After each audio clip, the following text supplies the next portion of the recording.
You're watching Sovereign Judgment, and I'm glad you're here. This story is about what happens when an HOA board blocks the wrong gate on the wrong mountain, belonging to the wrong man. They thought 40 acres of inherited ridge trail was just unused land behind their subdivision. They thought a chain, 3 concrete blocks, and a printed notice would be enough to make me surrender access to property my grandfather walked before their streets had names. Before we begin, let me know where you're watching from in the comments. I always like seeing how far these stories travel. Here's what happened. The first sound I remember was not the excavator. It was water. Not running water, not a creek, not rain.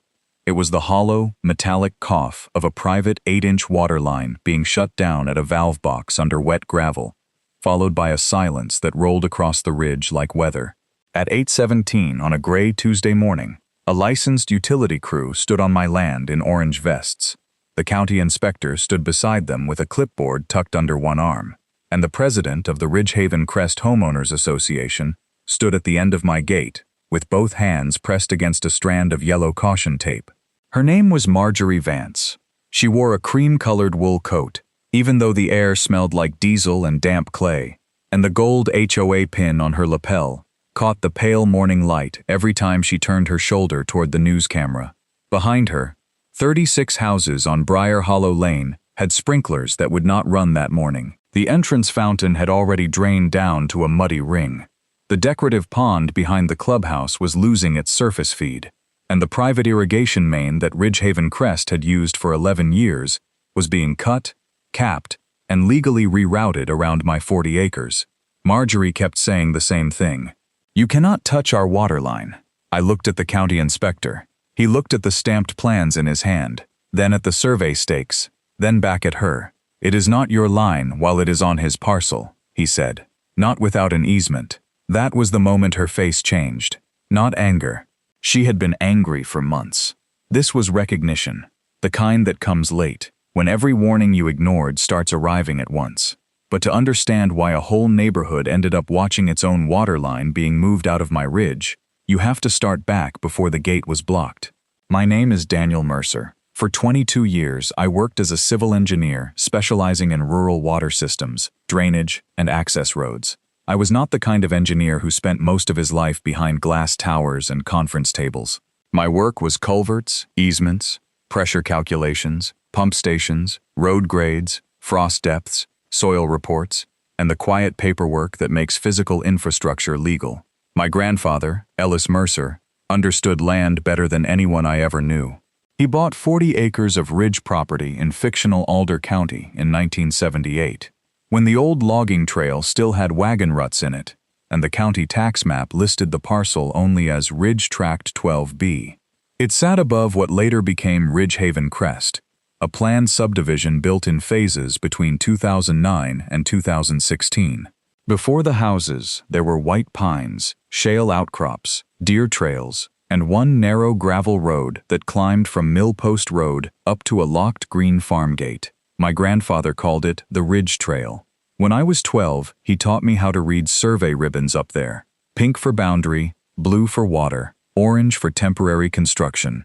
He kept a folded plat map in a metal box under the seat of his truck, and whenever we stopped at the high overlook, he would tap one finger on the paper and say, "Land remembers. People forget. Paper helps the land speak when people start lying." I inherited the property after he died in February of 2024. The deed transferred to me by probate order on April 18, 2024. 40.6 acres. Parcel number AC-17-044-12B. No mortgage. No HOA. No restrictions, except a recorded timber conservation covenant from 1981 and a 15-foot utility reservation along the public road frontage that served only the lower gate area. I was not planning anything dramatic. I wanted to restore the trail, repair the old drainage cuts, replace the rusted gate hinges, and build a small permitted equipment shed where my grandfather's old one had collapsed. I wanted to walk the ridge in the evenings and hear wind move through pine needles, the same way I had heard it as a boy. That was all. The first time I met Marjorie Vance, she was standing in front of my gate as if she had been expecting me. It was Saturday, May 11th, 2024, at 9:42 in the morning. I remember the time because I had just taken a photograph of the old gate latch before replacing it. The air was warm, and the gravel still held a damp shine from rain the night before. Marjorie stood beside a white Lexus SUV parked across the entrance. She was in her early 60s, tall, narrow-faced, and carefully composed. Her silver hair was cut into a sharp bob that did not move in the wind. She held a blue folder with the Ridgehaven Crest HOA seal printed on the front. 2 men stood behind her. One was later introduced as board treasurer Leonard Pike. The other was a landscaping contractor named Wes Darden, who kept his sunglasses on even though the sky was cloudy. Marjorie did not ask who I was. She said, "This gate is being addressed today." I set my toolbox down on the tailgate of my truck. "Addressed by whom?" "By the association," she said. "This access point has created ongoing liability exposure for our residents." I looked past her at the gate. The green paint was peeling. My grandfather's old brass lock hung from the chain. Behind it, the trail rose through mountain laurel and disappeared around the first bend. "This is my gate," I said. She opened the folder. "Mr. Mercer, the association has maintained the Lower Ridge Corridor for years.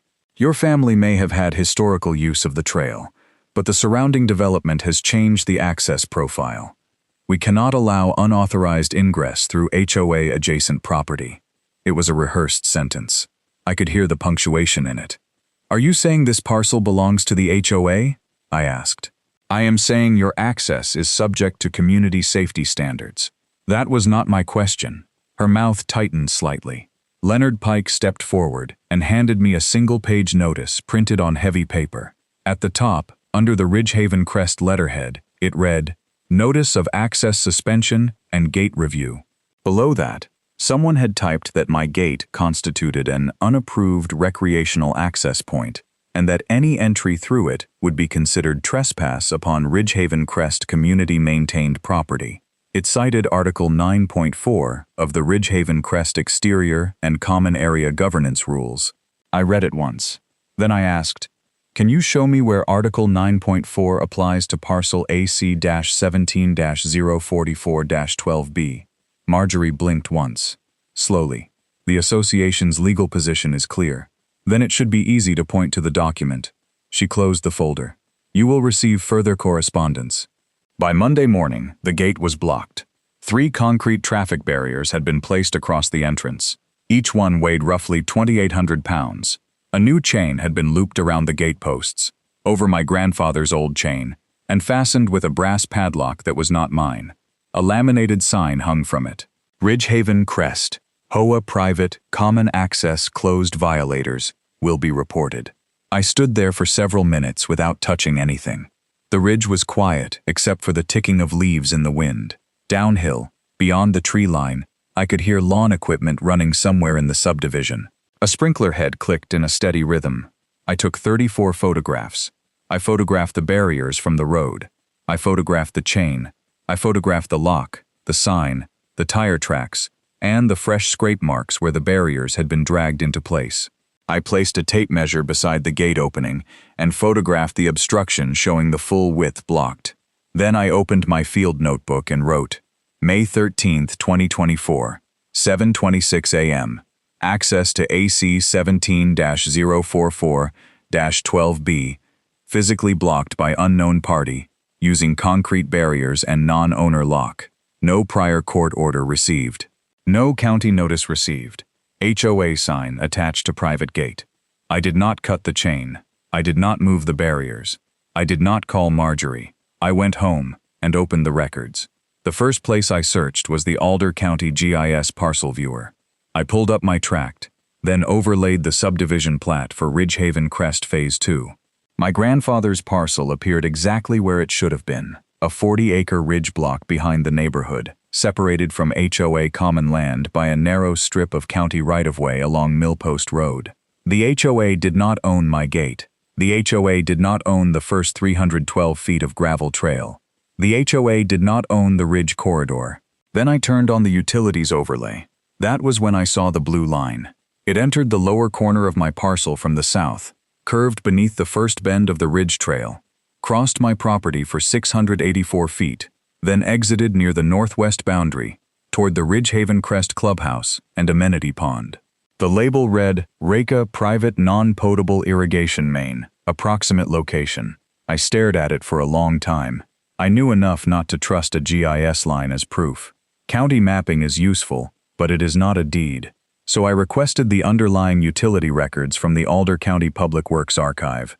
Then I searched the recorded land records by parcel number, by owner name, by subdivision name, and by every variation of Ridgehaven Crest I could think of.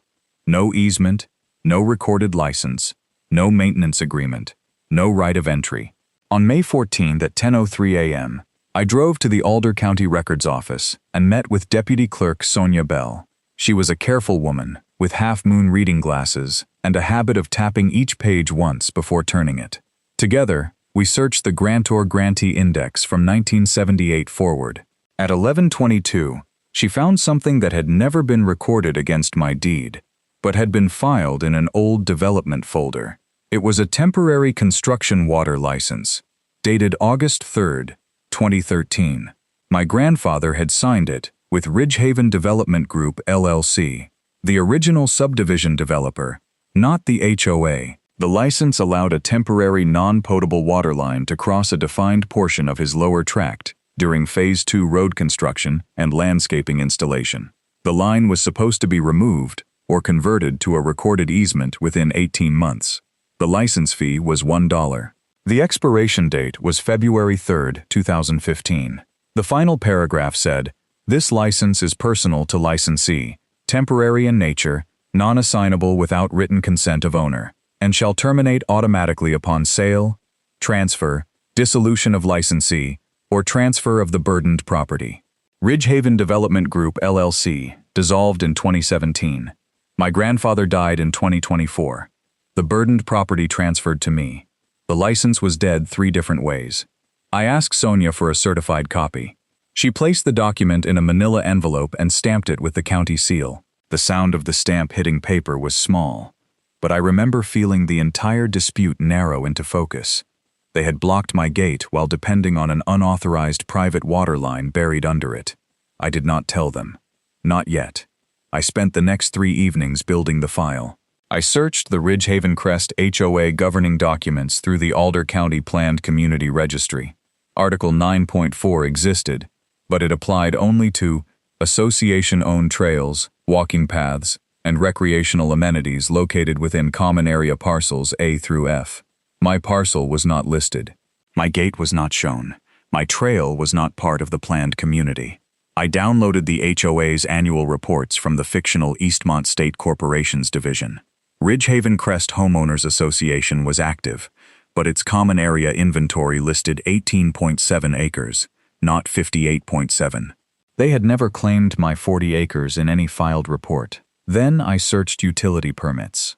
Permit W13-447 had authorized temporary installation of a non-potable line during construction. The completion report from October 2013 included a note from the county inspector. Temporary line crosses Mercer Tract by private license. Removal or easement documentation required prior to final Phase 2 bond release. The bond had been released anyway. That was not my problem, but it was useful. On May 16th, I walked the accessible portion of my boundary with a handheld GPS unit and my grandfather's old plat. Near the lower curve of the trail, I found a faded blue utility marker half buried under leaves. 10 feet beyond it, a small valve box sat under a mat of pine needles and clay. The lid was rusted, but the letters were still visible. Recha non-potable. I photographed it with a ruler beside the lid. Downhill, sprinklers ticked across the manicured entrance lawn of Ridgehaven Crest. Water arced through the sunlight onto flowers planted around a stone monument that read, Ridgehaven Crest, a private community private, was the word they seemed to like most. On May 17th, I received the first fine. It arrived by certified mail in an envelope printed with the HOA seal. The letter stated that I had refused compliance with an access safety directive and was assessed $750 plus $75 per day until the gate was surrendered for association management. It also demanded that I remove unapproved personal locks, chains, and equipment from what they called the Lower Ridge Common Corridor. I was standing at my kitchen counter when I read it. My grandfather's coffee mug was still in the cabinet above me, the one with a hairline crack near the handle. For a moment, anger came up fast and hot. Then I folded the letter, placed it in a clear evidence sleeve, and wrote the date on a label. The next escalation came online. Marjorie posted in the Ridgehaven Crest Residence Forum at 6:14 p.m. that same evening. Dear neighbors, the board is dealing with a non-resident attempting to open an unsafe access road behind our homes. This individual has refused to cooperate with community safety measures. Please do not engage directly. We are pursuing all remedies. A resident named Thomas Greer commented, "Isn't that old Mercer land?" Marjorie responded, "The HOA has maintained and controlled that corridor for more than a decade. Ownership technicalities are being reviewed." Ownership technicalities. I took screenshots. At 8:02 p.m., she posted a photograph of my gate and wrote, "This is why HOAs exist." I saved that too. Over the next 10 days, the notices multiplied. On May 19th, the HOA increased the fine to $2,250. On May 21st, they sent a notice of intent to tow any vehicle parked near the gate, even though the shoulder was county right-of-way. On May 22nd, Leonard Pike left a voicemail stating that the board had broad, equitable authority over historic access corridors. On May 24th, I received a letter from someone named Calvin Rote, who identified himself as Legal Compliance Counsel for the association. The letter threatened an injunction, attorney's fees, and referral to the county sheriff if I tampered with HOA infrastructure. That phrase mattered. HOA infrastructure. I ran Calvin Rote through the Eastmont State Bar directory. No active license, no inactive license, no disciplinary history, nothing. Then I searched corporate records and found Rote Community Compliance Services LLC, registered to a UPS mailbox in Dunlow City. I added the letter to the file. By the end of May, I had 117 screenshots, 8 certified mail envelopes, 4 recorded voicemails, photographs of the blocked gate, and certified copies of every recorded document that mattered. I still had not replied. On May 29th, I met with attorney Abigail Trent. Her office was on the second floor of an old brick building in fictional Harrow Falls, above a bakery that made the hallway smell like cinnamon and yeast. Abigail was a property and land use attorney, precise in the way good attorneys are precise. She did not dramatize anything. She read slowly, made notes in blue ink, and asked for documents instead of opinions. I gave her a binder divided into 12 tabs. Tab 1, Deed and Probate Transfer. Tab 2, Survey Plat. Tab 3, HOA Governing Documents. Tab 4, Temporary Construction Water License. Tab 5, County Utility Permit. Tab 6, Photographs of Gate Obstruction. Tab 7, Fines and Notices. Tab 8, Social Media Screenshots. Tab 9, Calvin Rote Letter. Tab 10, Corporate Records. Tab 11, GIS Overlays. Tab 12, Field Notes. She spent nearly 40 minutes reading before she spoke. "They have no authority over your parcel," she said. "I know.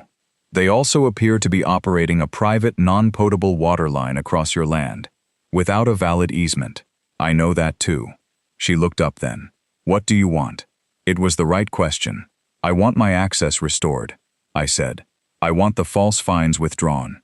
And I want the water line off my property unless they obtain a proper easement on terms I agree to." Abigail tapped the temporary license with her pen. "Do you want to negotiate an easement?" "No." She nodded once. "Then we build this like a bridge. No gaps." She sent the first formal letter on June 3. It was not emotional. It was 6 pages, certified mail and email, addressed to Marjorie Vance as HOA president, copied to every board member, Alder County Public Works, and the Ridgehaven Crest registered agent. The letter demanded removal of the gate obstruction within 5 business days. It rejected the HOA's claimed authority.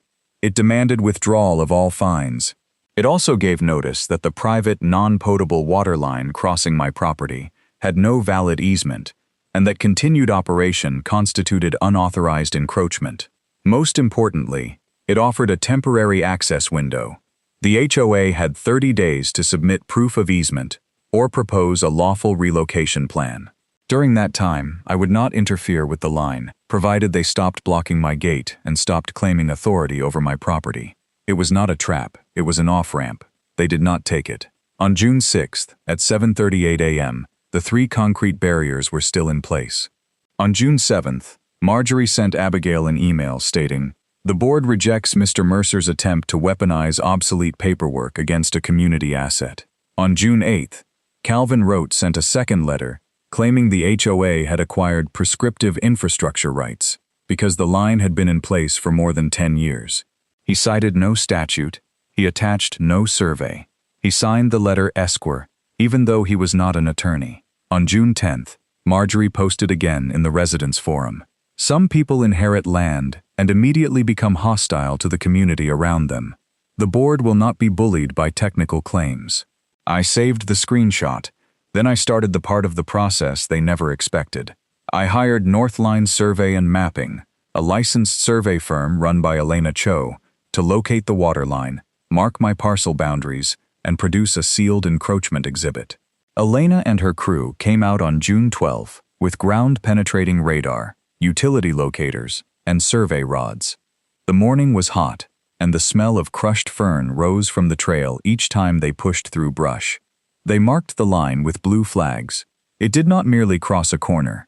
It ran almost perfectly under the lower ridge trail for 684 feet, then passed within 19 feet of the flat site, where my grandfather's equipment shed had stood. In 3 places, it crossed planned drainage repairs I had already sketched. It also crossed outside the corridor described in the 2013 temporary license by as much as 27 feet. Elena's sealed report arrived June 18th. The conclusion was simple. No recorded utility easement found. Private non-potable irrigation main physically encroaches upon Mercer parcel AC 17-044-12B for approximately 684 linear feet. Installed alignment does not match temporary license exhibit. Next, I hired Claymore Utility Design, a small engineering firm owned by Marcus Ivy, to evaluate relocation options. Marcus had spent 30 years designing municipal water systems, and he had the calm patience of a man who had seen every shortcut become expensive eventually. His report identified a lawful relocation route along Ridgehaven Crest Common Parcel C and the Millpost Road Public Utility Shoulder. The reroute would be 912 linear feet, using new 8-inch HTPE pipe, 2 valves, 1-meter vault modification, and a pressure-tested tie-in. It would keep the line entirely off my parcel. Estimated construction cost, $48,600. Estimated design, survey, inspection, and legal coordination, $17,900. Total, $66,500. I asked Abigail one decisive question. If I pay to relocate it lawfully first, can I recover the cost later? She did not answer immediately. She turned to the temporary license, the survey report, the photographs of the blocked gate, and the letters where they claimed the line as HOA infrastructure. Then she said, "With these facts, yes, but only if we notice them properly, permit it properly, and give them one more chance to do it themselves." So we did. On June 24th, Abigail sent a final notice of encroachment and intent to relocate unauthorized private infrastructure. It included the survey, the expired license, the proposed relocation plan, and a demand that the HOA either sign a relocation agreement within 14 days or provide recorded proof of easement. The letter stated clearly that the line would not be shut off without a county-approved temporary bypass plan, that all work would be performed by licensed contractors, and that no potable residential water service would be affected because the line served only irrigation, landscaping, entrance features, and the clubhouse pond. They had until July 8th. On July 2nd, Marjorie replied with one sentence. Any attempt to interfere with Ridgehaven Crest property will be treated as sabotage. That word would become expensive for her. On July 9th, I filed for the relocation permit. Everything moved slowly after that, as legal things should. Alder County Public Works required stamped plans, utility marking, traffic control review, environmental screening for the drainage swale, and notification to all affected common area lot owners. The county also required proof that the line was non-potable and that no domestic drinking water would be interrupted. We provided all of it. On July 22nd, the county issued Utility Relocation Permit UR 24-1186. On July 24th, I posted lawful notice at the gate, at the valve box, and by certified mail to the HOA registered office. Notice of permitted utility relocation work to begin. August 6, 2024. No trespassing beyond posted work zone. Contact Alder County Public Works. I installed 2 trail cameras facing the gate and 1 battery-powered security camera on a cedar post inside my boundary. Each camera uploaded to cloud storage. I placed them only on my property.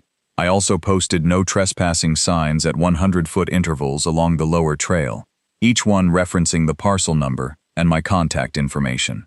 On July 26th, Marjorie removed one of the notices. The camera caught her at 6:51 p.m. She walked up to the gate in white jeans and a navy blouse, looked around once, peeled the notice from the post, folded it into quarters, and put it in her purse. On July 27th, I posted a replacement. On July 28th, she removed that one too. On July 29th, Abigail sent the footage to the HOA's registered agent with a preservation demand. After that, the notices stayed up. The concrete barriers did not move. On August 6th, the work began. The morning was cool for summer. A low fog sat in the hollow below the ridge, and every metal surface was wet to the touch. By 7:30 a.m., Mercer Utility Contractors had staged 2 excavators, a trench box, pipe sections, traffic cones, and a white pickup with the company logo on both doors. The county inspector, Paul Renner, arrived at 7:46 with coffee in one hand and the approved plans in the other. I stood inside my gate with my notebook. At 8:03, Marjorie arrived. This time she brought people. Leonard Pike was with her. So was Wes Darden, the landscaping contractor. Behind them were at least 20 residents, some in golf carts, some holding phones, some looking confused because the board had told them only that I was shutting off community water. Marjorie walked straight to the caution tape. "You are going to stop this immediately," she said. "No," I said. "You have no authority to touch our line." I handed her a copy of the permit through the gap beside the gate. "The county approved the relocation. You received notice." She did not look at it. "This is retaliation because we protected our neighborhood." "No," I said. "This is relocation of an unauthorized encroachment." At 8:12, Paul Renner stepped forward and introduced himself. He explained that the project was permitted, inspected, and limited to non-potable irrigation infrastructure. He also explained that the HOA had been notified and had provided no recorded easement. A man in a red Ridgehaven Crest polo asked, "So our house water is not being turned off?" Paul shook his head. "Domestic water is municipal. This line does not serve your homes." That was the first crack in the crowd. People turned toward Marjorie. She kept her eyes on me. "You are creating a public health issue," Paul said. "No, ma'am. It is a private irrigation line." At 8:17, the crew closed the valve. That was the sound I remembered later. The hollow cough under gravel. Then silence. The excavator bucket broke ground at 8:26. Clay came up in dark, wet slabs. The smell was mineral and cold, the same smell I remembered from digging post holes with my grandfather after summer storms. By 9:10, the crew had exposed the old 8-inch pipe where it crossed under my trail. It was blue PVC, scuffed and badly bedded, with angular shale pressing against one side. It had never been installed like a permanent main. Marcus Ivy stood beside me and said quietly, "Temporary work has a way of lasting, until someone reads the file." The crew cut the old pipe at the southern boundary first and installed a capped end with a marker post. Then they connected the temporary bypass along the approved route so the HOA's irrigation controls could be restored after inspection. By late afternoon, the new pipe was fused and laid in the Millpost Road shoulder, outside my property. Pressure testing began the next morning. The total interruption to the HOA's non-potable system was 42 minutes. Their fountain stayed off longer because Wes Darden had not reset the pump controller correctly. Marjorie blamed me for that too. At 2:34 p.m., while the crew was still bedding pipe, she gave an interview to a neighborhood live stream run by a resident named Caitlin Morrow. She stood with my posted signs behind her and said, Mr. Mercer has chosen to endanger this community by cutting a water system we have legally maintained for over a decade. The board has documents proving our rights and we will present them publicly. I saved the video. So did Abigail. The public meeting was scheduled for August 14th at the Ridgehaven Crest Clubhouse. By then, the physical reroute was complete. The old pipe had been capped at both ends of my parcel. The new line was active. My gate was still blocked, but now the HOA had lost the one piece of leverage it did not know it had been using. The clubhouse smelled like floor polish and burnt coffee. Folding chairs filled the room. Marjorie sat at the front table beneath a framed aerial photograph of the subdivision. Leonard Pike sat beside her with a stack of folders. Calvin Rote sat at the end of the table wearing a dark suit and a tie that was too shiny under the fluorescent lights. I sat in the third row with Abigail Trent. I did not speak during the first 20 minutes. Marjorie opened the meeting by calling me an outside landholder. She said the board had always acted to protect the community. She said the ridge access was dangerous. She said the water line had been maintained openly for more than 10 years. She said the association had historic documentation proving control of the corridor. Then she held up a paper. This agreement, she said, shows that the Mercer family recognized Ridgehaven Crest's continuing right to maintain utilities and access through the lower ridge. Abigail leaned slightly toward me. Do you recognize that? I looked at the page from where I sat. It was a photocopy of a one-page Access and Infrastructure Memorandum dated March 2016. It appeared to bear my grandfather's signature.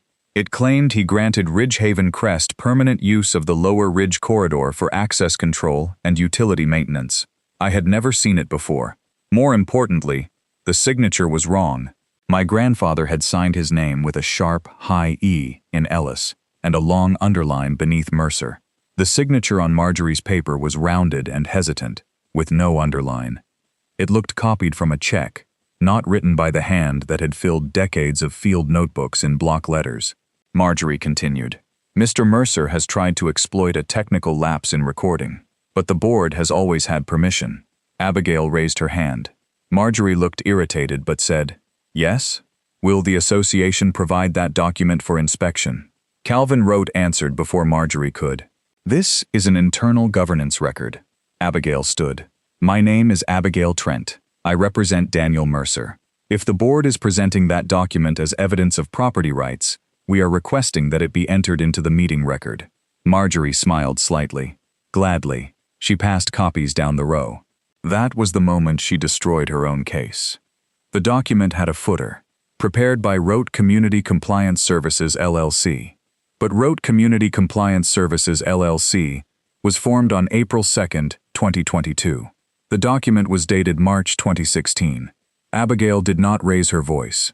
She did not accuse anyone. She simply asked one question. Mr. Rote, how did your company prepare a document 6 years before your company existed? The room went still. Calvin's face changed first. He looked at the footer, then at Marjorie, then at the table. Marjorie said, That must be a template issue. Abigail placed 3 documents on the front table. The first was the Eastmont State corporate filing showing Rote Community Compliance Services LLC, formed in 2022. The second was the certified temporary license from 2013, showing an expiration date in 2015. The third was a screenshot of Marjorie's May 17 forum post where she had written, Ownership technicalities are being reviewed.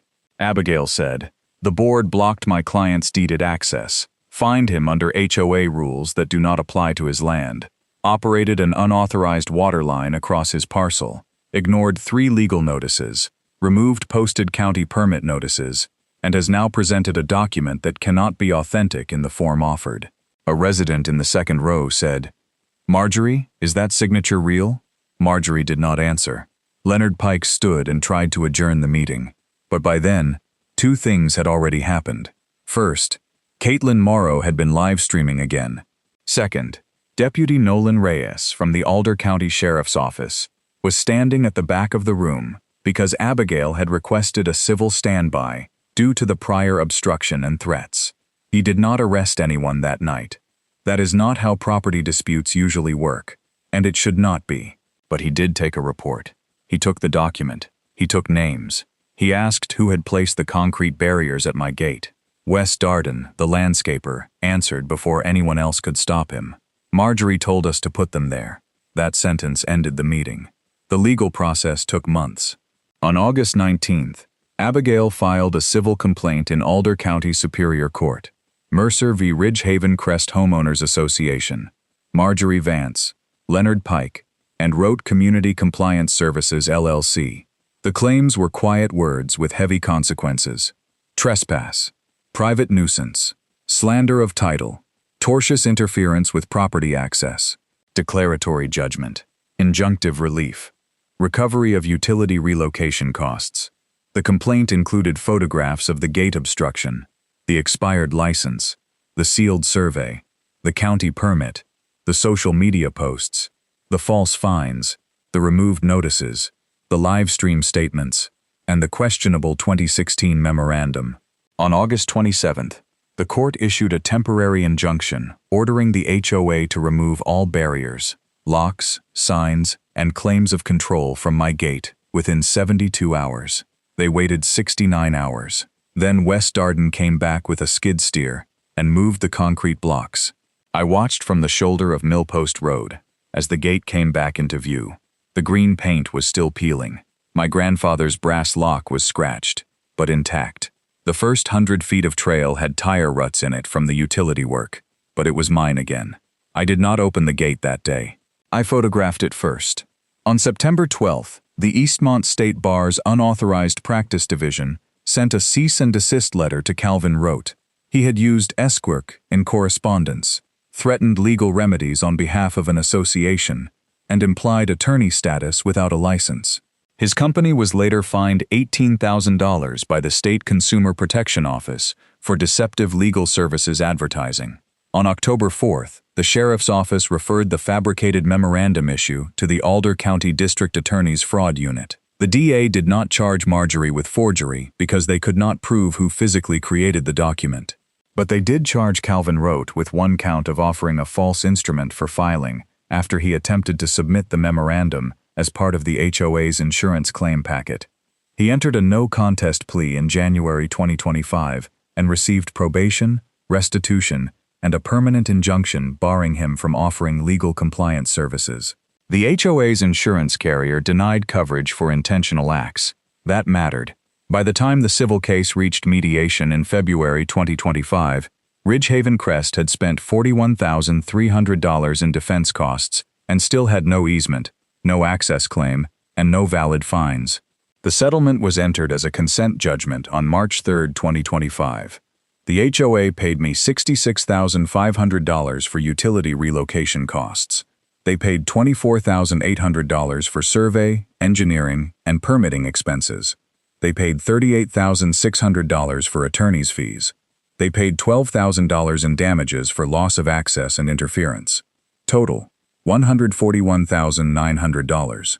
The court entered a permanent injunction prohibiting Ridgehaven Crest, its board members, contractors, agents, or residents from blocking, entering, maintaining, posting notices on, or asserting control over parcel AC 17-044-12B without my written permission or a court order.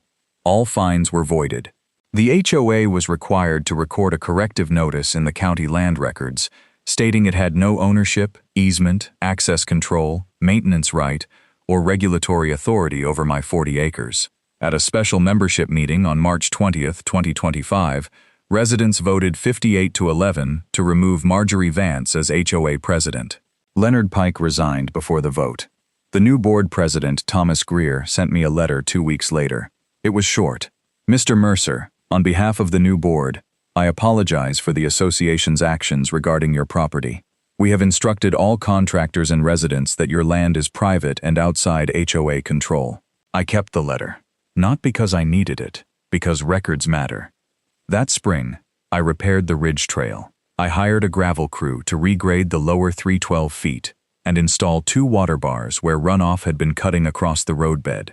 I replaced the gate hinges, stripped the old green paint, and repainted the steel the same color my grandfather had used. I left his brass lock hanging beside the new one. It no longer functioned, but it belonged there.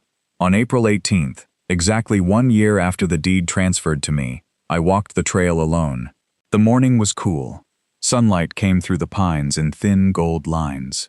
Where the old unauthorized water line had been removed, the crew had seeded the disturbed ground with native grass and covered it with straw. New shoots were already coming up through the soil. At the overlook, I unfolded my grandfather's old plat map. The paper had softened at the creases. His pencil notes were still in the margins. Near the lower gate, he had written in 1983, "Keep access clear." For years, that sentence had meant brush, washouts, fallen limbs, and rust. Now it meant something else. Justice did not look like Marjorie humiliated in a parking lot. It did not look like shouting or revenge or making a neighborhood suffer. The residents of Ridgehaven Crest had been misled too. Some had paid special assessments because their board chose performance over paperwork. Some had believed their homes were at risk because Marjorie told them a private irrigation line was community water. They deserved better records, better leadership, and a board that understood the boundary between common property and someone else's land. Justice looked like the gate open again. It looked like the water line where it should have been in the first place. It looked like the county record finally telling the truth. There are 4 lessons I took from what happened on that ridge. If someone claims authority over your land, ask for the recorded document. Not a policy, not a map, not a letterhead notice. A recorded deed, easement, covenant, or court order tied to your parcel number. Never remove an obstruction or interfere with infrastructure until you have documented everything and spoken to the right professionals. Photographs, timestamps, certified records, and lawful notices are stronger than anger. Temporary permissions must be tracked. A $1 construction license buried in an old development file can decide the future of a 6-figure dispute if the wording is clear and the paper is certified. False authority usually exposes itself when forced into the record. Marjorie's posts, fines, removed notices, and fabricated memorandum did more damage to her position than anything I could have said about her. I still walk that ridge trail. Sometimes I stop near the place where the old line used to cross and listen to the quiet under the trees. No fountain pump, no sprinkler ticks, no board president telling me my inheritance was a technicality. Just gravel under my boots, wind through pine branches, and a gate that opens because the land finally spoke clearly enough for everyone to hear. If you have thoughts on this story, share them in the comments. And if you want more calm, documented stories where false authority meets the record, like this video and subscribe to Sovereign Judgment.